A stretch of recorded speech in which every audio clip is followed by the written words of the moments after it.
YouTube. It's been a very long time. So some of you from the pagan community might recognize me from years past. I took my channel down several years ago and left the community for a number of reasons, none of which we are going to talk about today. But I've been led to come back to the YouTube community, so here I am. Today's video is just going to be about my personal path. Not really going to get into how I got here today, but just about what it's like to be a witch without tools, because that's kind of me. So I took some notes because I really suck at not rambling. So please don't mind that I'll be looking down and reading. I'm just going to try and stay on topic. Okay, so what does it mean to be a witch? Furthermore, what does it mean to be a witch without the wand, cauldron, or altar, without incense or spells? So my life, to me, from the moment I wake up to the moment I am about to wake up, is my practice. So what does that mean? It means that I set intentions for everything. What do I wish to accomplish today? What do I wish to accomplish this month, this year, this decade? So I go about everything with intention. So, for example, I was living in an urban environment, and I set the intention that I wanted to move to the country, to a small property, where I could have a small homestead. So that was my intention. Through a twisting and rather convoluted path, a property became available that was within my price range, and so now I have a beautiful 2-acre homestead in the country, not far from the community I grew up in, and so it's close to family, but it's far enough away that people have to call if they're going to come by. Okay.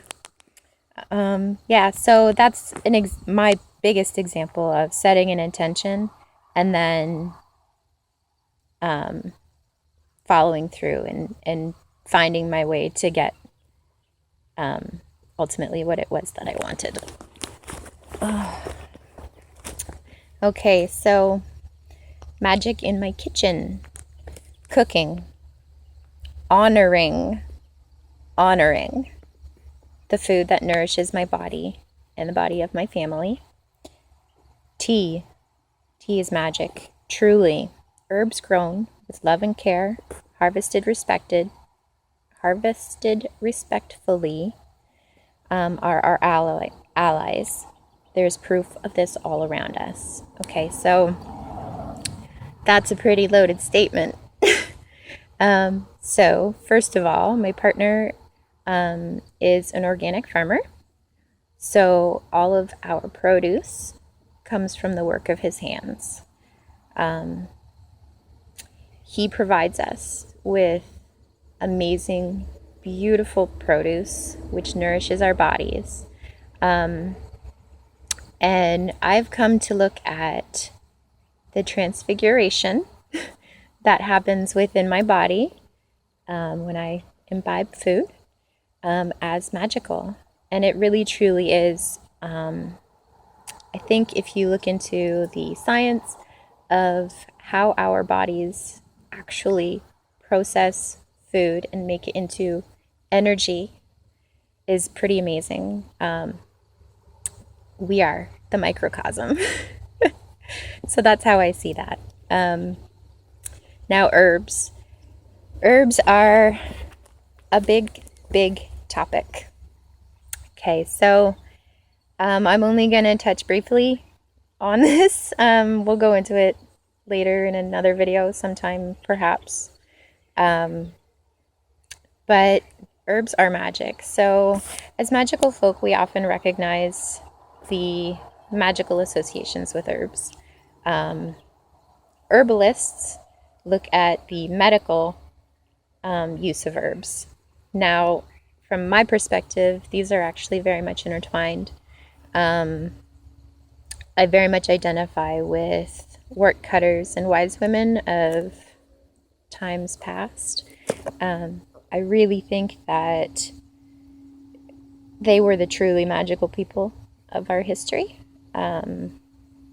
So the use of herbs to heal our bodies, the use of herbs to cleanse our spirits, these are all very real and true things. And I think we as magical people can definitely kind of identify with that. So I'll just leave it there. So my home is my altar, my hands are my wand. Living in sacred space brings peace to my path, allows minutes to become hours and days and years. My home is blessed and sacred and has called to me not only through this lifetime, but lifetimes past. My hands are my own, and I create with them as an artist, as a kitchen witch, and as a mother. So this is about this little stanza, I guess you could call it, is about the lack of use of magical tools, very much. So I don't have an altar. My home, which I may at some point show you beyond just my front porch, it is to me sacred space. I've taken time and effort to cleanse it with sage and to bless it in my own ways. I feel like I would prefer to live in sacred space. I did perimeter walks with salt to kind of lock down my property and said blessings as I did so. So I guess all I'm getting at is that I don't feel the need to have an altar where I worship, and I'll kind of address that a little bit later on as well, with how I identify deity. But for now, my home is my sacred space. My kitchen in particular is my most sacred of spaces within my home, because that's where I do my crafting, cooking, making teas and balms and things like that. So because I regard that as my true practice, my home in its entirety is my sacred space. And back to crafting, I have an art degree, so I am an artist. I paint, draw, sculpt, you name it. It's something I very, very much love and enjoy, and celebrate. So there's that. My hands are my magical tools. I don't make it a habit to direct my energy at or into anything in particular, so the use of a wand is kind of lost on me.